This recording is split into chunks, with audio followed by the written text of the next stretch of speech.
and then so prayer from OAU, right? Yes. And Vasi, not in any order, I'm just randomly picking up people and acknowledging your presence.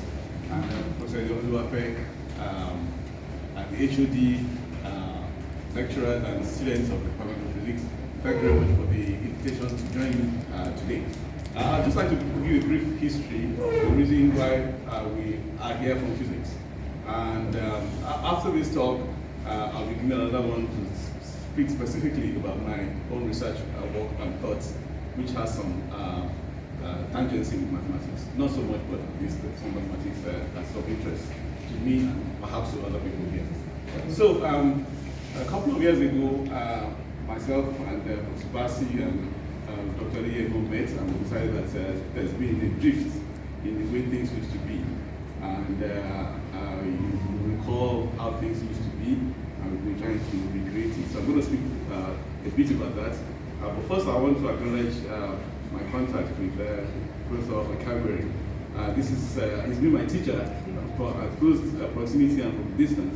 I think it was back in 1979, 1989 when we all had black hair, great, that Provost came to the Department of Physics to speak about Markov chains.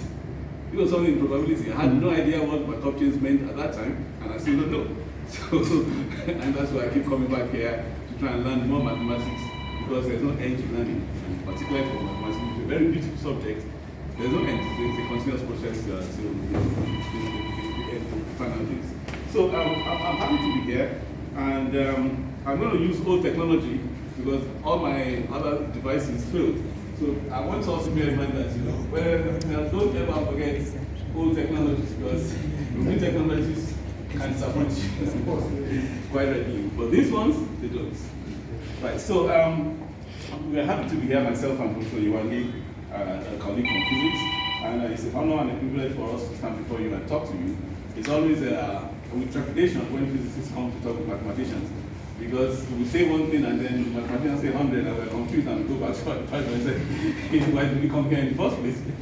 Right, but I'm happy to be here. I just recall that the first meeting of the two departments was held in the Department of Physics in 2023, and the purpose was basically to exchange views to know what's going on in different not so different disciplines, so that the collaboration that we used to have before can continue. It was a collaborative meeting as I was held, because the historical, cordial, and collaborative atmosphere which existed between the two departments appeared to be disappearing, appeared to be deteriorating. So, so the meeting was called, and we checked that decline, and it was quite successful, thanks to participants from both departments of physics and mathematics. And the success of this first meeting, I guess, was an inspiration to embed us again in a mini workshop, and that's been held here today, and which is a stepping stone to a departmental research seminar to be held regularly. So I guess the first part has led to greater things, as one would expect. So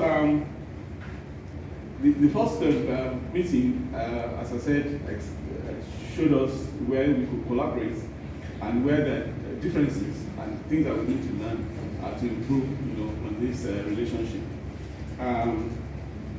So here, mathematics produced, we are the users, the consumers of mathematics. So both the users and the consumers, producers and consumers, need to understand each other. We speak the same language but in different dialects. So we need to find a way to continue to understand one another. So this kind of meetings is essential. So I suggest that whenever you're having the department weekly or monthly or bi-monthly meetings, please don't forget to send us invitations. Even if you don't see us there, we are following you in spirit and we'll come eventually when we can bring ourselves here. So at this point, I'd like to remember the pioneers of our professors here in mathematics, in this department, and also the physics professors who used to come over here and invite mathematicians over as well to continue this, to foster this collaborative atmosphere and this cordial relationship. So there are people here who are interested in quantum mechanics and relativity and mathematical pathology and other aspects of applications of physics. And on the other side too, there's a small but there was always a small but very active group of theoretical physics and mathematical physicists who introduced me after the undergraduate general basic education to advanced mathematics, which sometimes bring me to this department. People like Professor Madinizia, who worked in group theory and representation theory and many other aspects of physics. And there was also Professor Ahmed Joe, who was interested in statistical mechanics and cooperative phenomenon and phase transition. Okay. And also Dr. Oluwagundoye, and of course Emeritus Professor of Physics, who actually belongs to physics, but is known to mathematics for a very long time. I'm talking about Professor Kagore, so who cross both departments. And right. So the enduring relationship between physics and mathematics is often put into a phrase, into the following phrase: physics without mathematics is blind, and mathematics without physics is lame. And I'll explain what that means. So yeah, sure. By this is understood that a crucial role is played by mathematics in the description and understanding of physical world. So it is mathematics that provides the precise language, framework, tools to quantify, analyze, and predict phenomena. One of the most important is actually the prediction. It's possible to organize data or to organize phenomena using different mathematical formalism, not just one unique mathematical formalism, but it's in the prediction of something that is unknown that tells which of the modeling of formalism actually is correct, or at least approximately true. So, and mathematics is very, very powerful in providing us with this ability, because prediction in general terms is just a guess. So, I could say, for example, one politician is going to die next year. It's likely that any politician will die next year. But mathematical prediction says something more precise than that. This is going to happen at this time, at this place, with this quantity, or this amount. That is very, very stringent, and that's the power. That power resides in mathematics. Without that, physics will just be like any other, discipline that's not exact. So, the other, furthermore, the statement highlights the complementary nature of the two fields, suggesting that each benefits each other of one another. While mathematics can exist independently as a theoretical discipline, its applications to physics gives it practical meaning and real-world context. So, of course, the mathematician's job is done once the theorems are proved and it's all logically valid and everything is fine. But if one were able to take a step further and apply it to the real world, then it makes a lot more, sense and it's very much useful, and it justifies a lot of the effort. Even though a mathematician doesn't need to do that, if that is done, that's a plus, and it's a very, very, very welcome plus. So also new fields of mathematics are often suggested or inspired by physical problems. The number of almost any number of such examples can be given. The one that really excites me most is the Dirac distribution function, for example. It's creating a whole new field structure of, a new field of distributions. And we also borrow a lot from mathematics. Sometimes it's just that we notice something more than we try to introduce it, only to realize that mathematicians have worked on it 100 years ago, and we can take the whole tool and just use it thereabouts, from there on. So, to this end, physicists must learn mathematics beyond the basics and understand advanced topics such as topology, geometry, group theory, representation theory, as much as possible. I would say that sometimes, there's a constraint of time. When someone is employed as a lecturer in physics, for example, they're given a whole structure of lectures to give and practicals and meetings and things. There's really no time to begin to learn something new. Maybe at this early stage, it's possible to sit down at a lecture here. But if there are weekly seminars, both here and there, that's a good tool. Or maybe not, if it's not feasible, weekly, maybe bi-monthly, it's possible to still learn a lot by being present at such meetings. So there should be no end to that. It's a continuous process. We must continue to learn, more mathematics, advanced mathematics applicable to this, or even not applicable to this now. Similarly, mathematicians should also consider, attending maybe classes, sitting in lectures in quantum theory, relativity, statistical mechanics, computation, and things like that. Okay. So for the realization of this mini workshop, I thank the organizers for inviting us. I thank everybody here present for participating. Thank you very much for inviting me.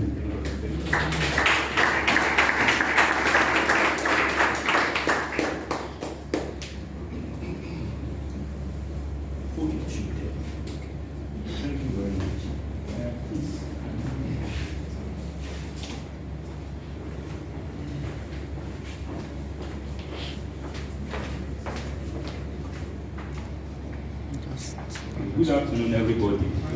It's a privilege to be here to speak alongside my supervisor, Professor Awubodi. It's a pleasure, and I thank you very much for inviting me here. So I want to greet Professor G.O.S. Kagwe. It's a great pleasure to be before you and to speak here. So I just want to talk a little bit about what I do and also some applications that I'm working on. So I also greet other professors here and colleagues who are here. So, actually my research interests are fourfold.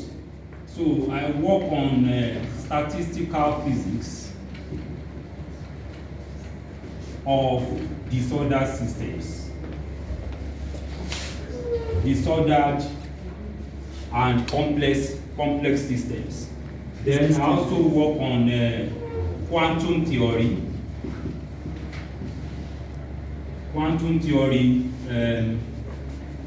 of materials.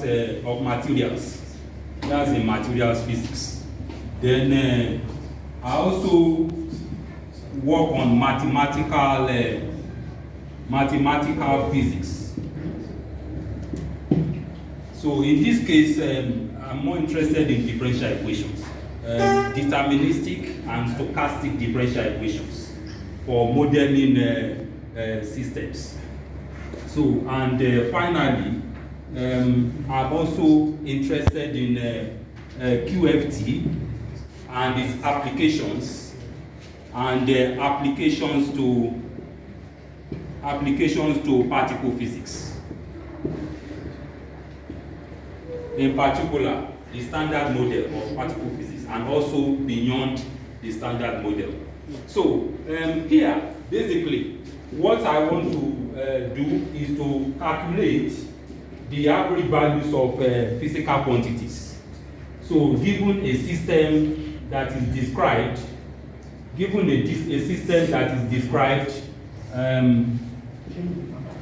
by a distribution function. That's the probability density function. Okay? Okay? So where this integral is over all the state space, the space of the physical states of the system. So basically, I want to find out what is the distribution function for any system I'm interested in. And then once I am able to derive that distribution function, then I'm able to calculate any quantity of interest. So that's basically what I do on statistical physics of disordered systems. In quantum theory, well, we all know of the single particle Schrödinger equation. Now, when that is now extended to many particle systems, like you want to look at what are the electronic properties of a particular material you want to know. For instance, I'm presently working on perovskites, which are materials that can replace the silicon material. We all know that the solar panel, we know about solar power systems now, that we can generate electrical power from these solar panels, using the photovoltaic principle. So now silicon actually has a limited power conversion efficiency. It has been shown theoretically that the maximum power conversion efficiency of silicon is 30%. So now perovskites, perovskites are materials having this structure, AbX3. So having this structure instead of the monoatomic silicon. So with this structure, it's now possible to vary the electrical properties of the material.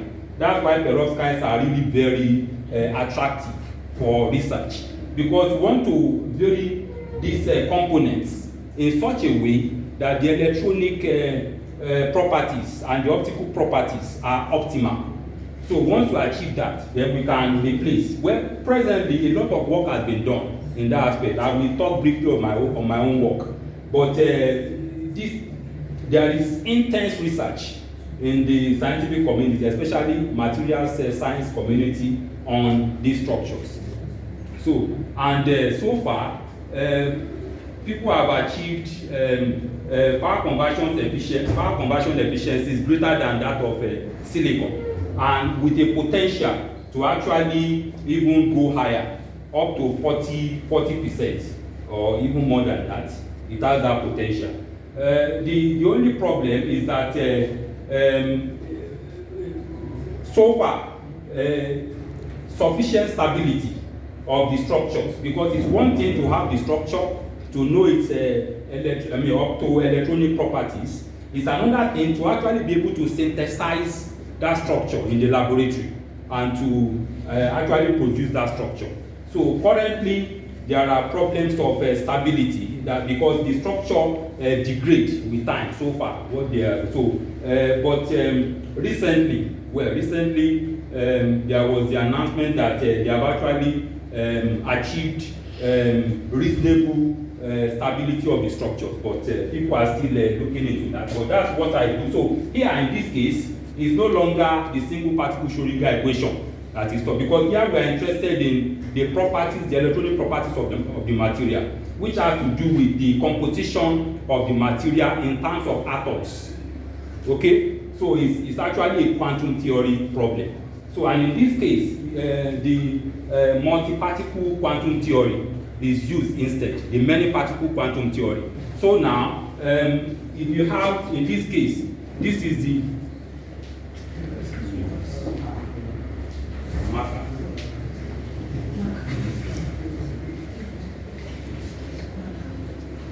I think maybe I will come back. I will come back to that. Let me just first, I want to apologize that I'm using these slides. It's not tailored for this workshop. It's because I actually didn't plan to present anything. But today, when I got here and I was informed that I saw Dr. Adiemo's email, but I thought it was more of a voluntary thing that if you are interested, you can now plan. So I thought, because presently I have some work that I'm working on, also we are mapping, so I just thought I wouldn't be able to prepare. Then also, I was thinking in line with the usual presentation of Professor Abuboli, which has to do with quantum field theory, and all of so I was thinking I wouldn't have enough time to present something in that line, because I would need to write something on QFT and application. That's why I thought I would not present. But when I got here, I realized that it has already been planned that way. So that's why I just thought, let me use this slide that I've presented elsewhere before. So it talks about my work on self-organized nanostructure formation and pattern formation. Okay, to move, thank you. Okay, thank you. Okay, so on self-organized nanostructures and pattern formation by ion bombardment. This is a very important research topic in material science presently, because presently people are trying to find a way of modifying material surfaces at nanoscales for technological applications. So, and there are actually two. Oh. Okay. So, okay. So, well, what I'm talking about is, well, we know this is surface. Now, if you consider this surface under a microscope, let's say an electron microscope, then you have to you see the atoms and all that, the atomic makeup. Okay, so at such scales where you go to atomic dimensions, the surface at such scale is what we are interested in, because that is where you can talk of its applications to nano devices and also to semiconductor device manufacture and all that. Now, this particular application or phenomena, actually originated from an older or earlier phenomena, and that is atom deposition. Because all these technological devices we have, our telephone, the laptop computer, and all of those are actually based on these devices, semiconductor devices. And how do you produce such, like microchips and the likes? How do you produce? So one way is to deposit atoms on a substrate, so that you have what is called a thin film. So it is that thin film that is built to now create all these devices. In fact, for all these integrated circuits, ICs. So you can actually build those circuits at that atomic scale by monitoring how those atoms are deposited, so that you can create those parts or channels. So now, this is actually the original thing. That is, you deposit atoms on a substrate, and then the substrate height, so to speak, or surface, grows. And then as the atoms are being deposited, they diffuse over the surface until you have an even thin film on the substrate for any application you wish. But in the process of doing that, to deposit the atom, you actually need to create the atoms from somewhere. So, and to create the atoms, what is normally done is to sputter a substrate. So that substrate is elsewhere. So like here now, in this like in this system here, you have this substrate being sputtered. So what do I mean by that surface sputtering? It is just the ejection of atoms from the surface of a material through the impact of energetic particles. Okay, those particles are usually ions. Okay, ions of noble gases like argon, neon, xenon, and so on. And this is to avoid the ion reacting with the substrate, in which case you will have surface morphological effects that are different from what you expect. So in order to control, you require that the particles you are using to bombard should be inert ions. Okay, so that is sputtering. Now, that is different from ion beam deposition, which is what I have mentioned, which is the original thing. It was discovered in the process of generating atoms for this deposition that when the surface is sputtered to remove atoms from it, then patterns develop on the surface. So it's more of an accident. This ion beam surface sputtering that we are now studying and trying to control now was initially an accident, in the sense that nobody knew you could create order from disorder. In the sense that you are bombarding a surface randomly.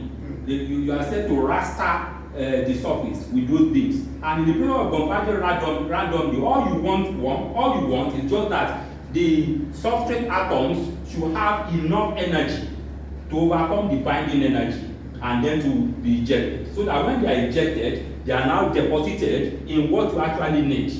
the growth of the thin film. So, but in the process of sputtering to eject those atoms, people now discover something very strange, that you are sputtering randomly. But on the other hand, they now observe patterns on the surface, which are ordered patterns, in the sense that they have a well-defined wavelength. It's like you have water waves. You know, when you drop a stone in water, you generate waves. So a similar thing was found for solids. So this actually now really inspire people's curiosity, that how can you obtain or observe order from disorder? So, and that's the issue. So this is the experimental apparatus. So this consists of everything. So it consists of this. So in terms of measure, how do you know the kind of energy Yes. that will be able to extract, to extract the atom that will be very reluctant to leave its relaxation state? No, the ion energy must be greater than the surface binding energy.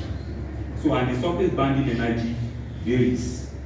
So the energy that binds the surface atoms to the substrate, they vary with the type of material. So, but what is used here are energies of the order of 1 keV. That you can actually calculate what is the minimum energy you need to liberate an atom. But you actually need more than that energy, because you want the liberated atom to evolve with a kinetic energy that is great enough for it to go and land on the surface you are growing a film. You get the point? So, and energies of the order of 1 keV does that perfectly. So when you are bombarded with ions of energy 1 keV, you will have atoms being ejected with sufficient energy for that application. Okay, so this is the experimental apparatus. I'm sorry, so I just need to show how we physicists is. What we do, we look at nature, we observe something in nature, and then we now borrow your mathematics to understand what is going on, and also to generalize, so that we can actually predict, we can make predictions on the different aspects, so that because you can't perform experiments for all cases. So you can only perform experiments for limited cases. So if you can generalize, then you can be able to look at all the cases without actually performing the experiment. And with that, you can look at where you can actually have very useful applications. Okay, so this is the post-sputtering chamber consisting of the ion beam surface system and all that. Okay, so it has several applications. But you see, these applications are not why we are interested in it as physicists. These are just the sweet part, that's the practical applications that you can say, okay, how can we make money from this? Because usually the issue is money. So if, we as academics, we want knowledge, we want understanding, you see. So, but people don't care about our understanding so much, except us. We are the ones who care about it. So people want to say, okay, all these things we are doing, how can I make money from it? So these are the applications. So in medicine, in photovoltaics, in all of those aspects, electrical devices and so on, you can make, these are where people are now currently making money. You see, but the reason why we are interested in it as physicists or academics, okay, it's elsewhere.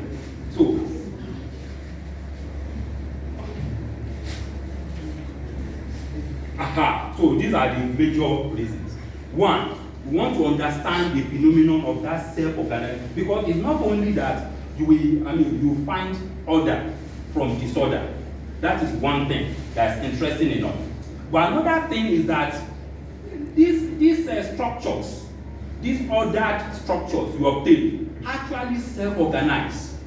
That is of their own. When you continue sputtering, they will of their own now form ripple patterns. Sometimes they will not form ripple patterns, they will form nanodot patterns. So these are the different patterns you can have.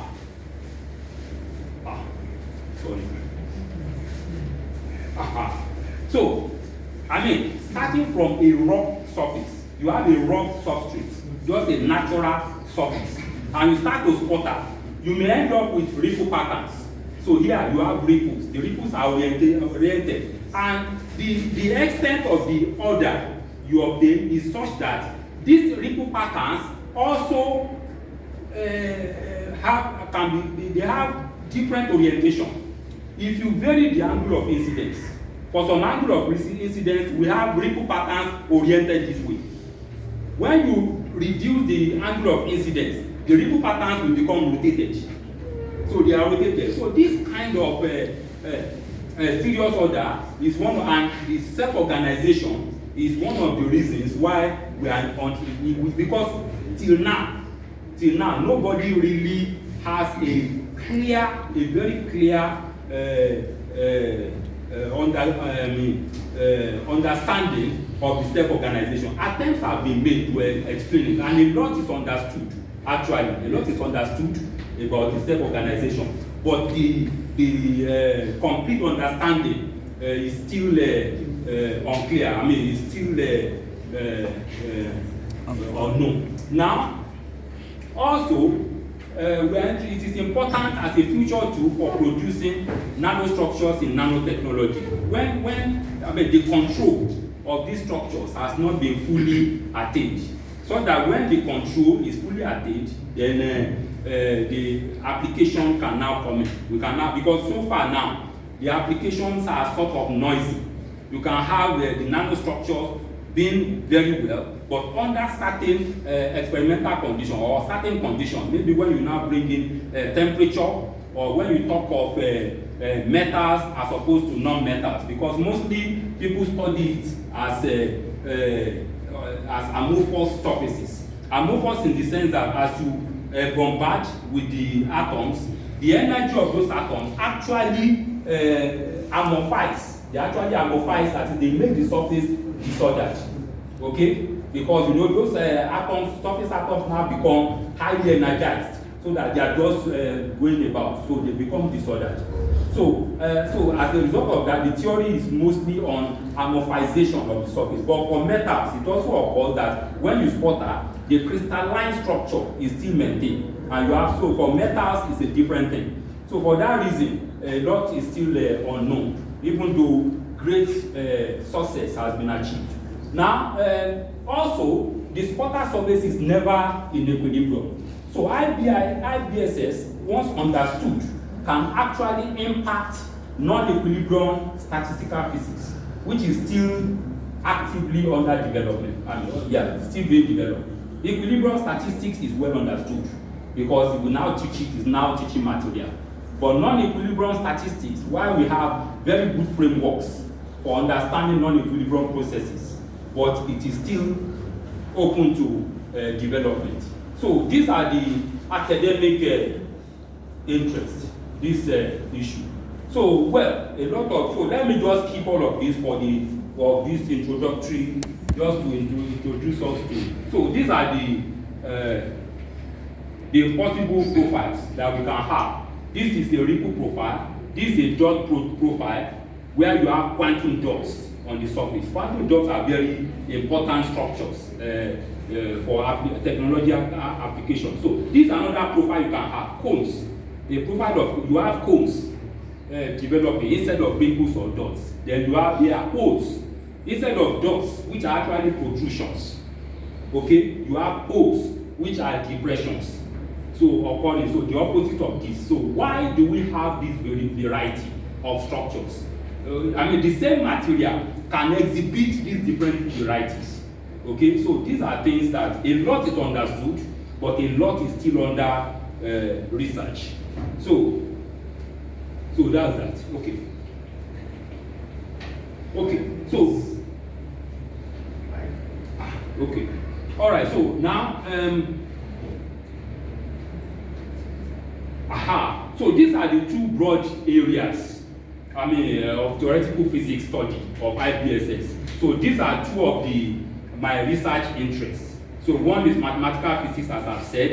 In this case, we use the differential equations to model the evolving surface. Or so those differential equations are the governing equation for the nanostructure formation. So, and then this is known as continuum theory.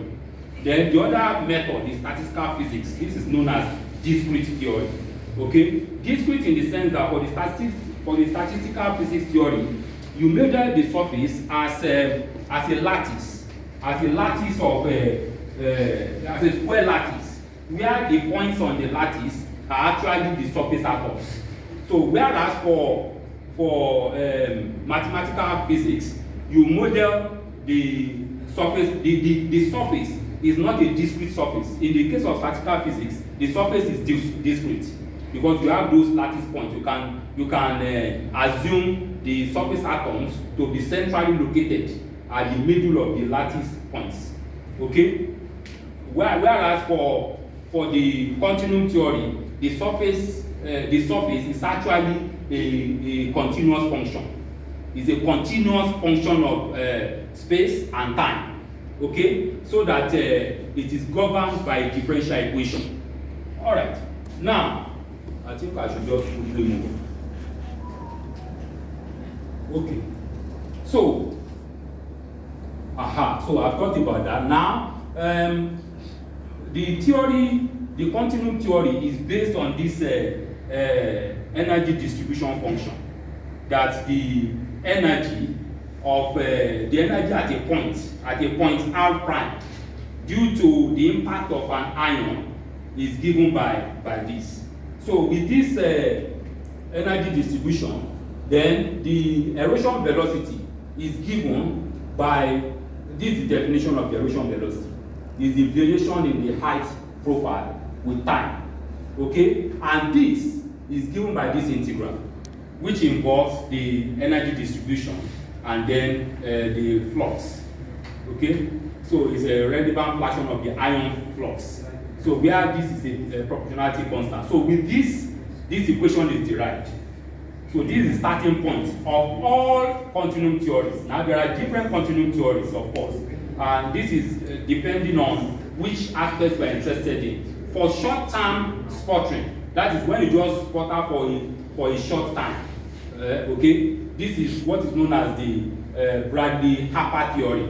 So it's a deterministic differential equation, partial differential equation. Okay, so this is what is being solved. Okay. So with this, it explains all of those features actually, and also predicts the ripple wavelengths as that.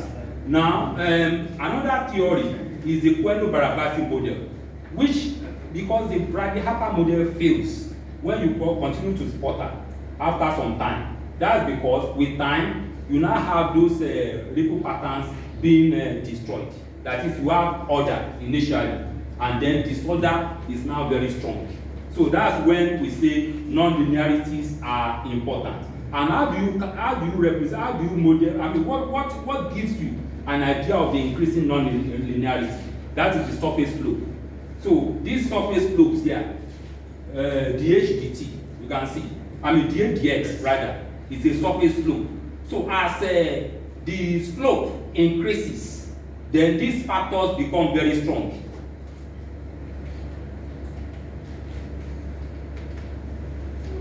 In the case of Bradley-Harper, you can see that those surface slopes are only presented here, and you have a factor here that actually minimizes its strength. So what is doing here only is to provide a kind of stabilization with this surface division. This is surface division term. So what Bradley-Harper found was that as a result of the sputtering, how patterns are formed. Patterns are formed because once we eject an atom from a point, then the next time an atom comes in, then there is preferential erosion. There is preferential erosion such that depressions are increased and protrusions are, so you now have ripples being formed. Okay, so for where non-linearities are important, then this one is strong, and then these two factors are very important. So these are the addition to the Bradley-Harper to now represents increasing nonlinearity. So this is still the surface. So this stabilizes the surface. These ones creates instabilities of the surface. So I think let me quickly jump all of those. Well, these are results of some of the work I've done. My own statistical physics model, the one I worked on, we're able to actually obtain those ripples and many other features. Okay, so and then these are the wavelengths, how it evolves. So that then also we've been able to actually map out a kind of topographic phase diagram, showing what the kind of topography you can get for different ion beam parameters. Okay, so that helps to throw some light or provide understanding that sometimes when you have the same material exhibiting different patterns, that's because the range of the spotting parameter vary. When they vary, they can lead to such. Okay, so let me quickly read. So that's what I've done on continuum theory. I've worked on continuum theory. I've worked on discrete theory. That's statistical physics of disordered systems approach.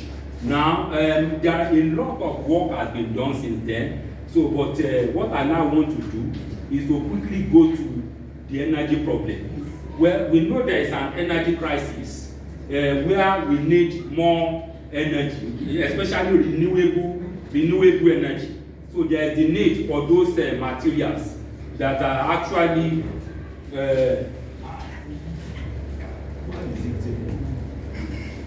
okay. So I've mentioned those materials, perovskite materials. So this is the Schrödinger equation that I was referring to. Now this is the many particle Schrödinger equation. Okay. So to solve this, the problem with solving the Schrödinger equation is always this interaction term. Okay. For ideal, it's only for ideal systems that you can actually solve this equation exactly. The moment you have real systems, except for the hydrogen atom, you cannot solve this single particle Schrödinger equation exactly. You have to use numerical approach. So what we are doing now is that for many body, so if you can't solve the single particle because of that interaction, obviously for many particle systems you have no hope of being able to solve it. So what we do is that we use approximations. There is and this is not always analytic. Students actually love this aspect. Students love this aspect because they can actually do all the calculations on the computer, because there is what we call quantum physics calculation, theoretical quantum physics calculation, so which you can actually do on the computer using a software. The software we use is Quantum Espresso. So with the Quantum Espresso, you can solve this many particle Schrödinger equation using density functional theory. So the density functional theory approximation is to model, instead of using wave functions. Instead of using wave functions, you now want to use electron densities. So when you use electron densities and the functionals of electron densities, you can now have an approximate solution of the. That's what we are doing with quantum mechanical aspects of my research work. So we've been able to find out, we publish also some results, remarkable results. And then also, there's now another issue which we are also working on, and that is the fact that when you now want to, because if you are calculating the optoelectronic properties of this material, the materials are exhaustive, because there are almost infinite possibilities of combining this, because even this A, you can replace this A with 2 atoms. You can replace this B also. So there are almost infinite possibilities. So, and if you want, and these calculations consume time. They take a lot of time. Now, for you to be able to quickly know, why do you even need to do the calculation? For instance, if you perform the calculation for 1 and you discover that its optoelectronic properties are actually worse than the one you started with, and you have to do that for the exhaustive list, then it's a lot of wasted effort. So in order to speed up, we now worked on a very fast way of actually determining how to determine whether that material you are talking about will have a good PC. And that is what this work is all about, where we actually introduced a new method which has to do with statistical methods of disordered system, a new method of estimating the PCs of perovskite materials before you actually go ahead to do the calculation. Once you have the molecular structure, once you have that structure, you can calculate what the PCE will be, and then if you know that it's reasonable, you can now proceed to do the calculation. So that is what we have been able to publish in 2018, but there is still ongoing work. We are still trying to fine tune and make that better. So now, that's as far as that is. So I think with that, that summarizes so this is the actual aspect that I was hoping I would be able to present today, but which I'm still struggling. There are a lot of this part is actually very heavy, I must confess, and I think this where mathematics can really come in. So I'm hoping maybe in future I'll be able to present something on this so that you mathematicians can be able to see how you can help us to actually make this better, because a lot of work is going on in this aspect, especially as regards beyond the standard model. So I'm sorry that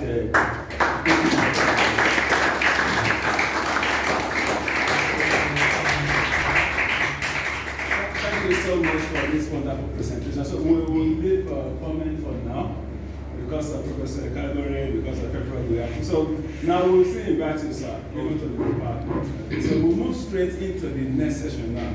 So the session we have been waiting for. Can we put hands together?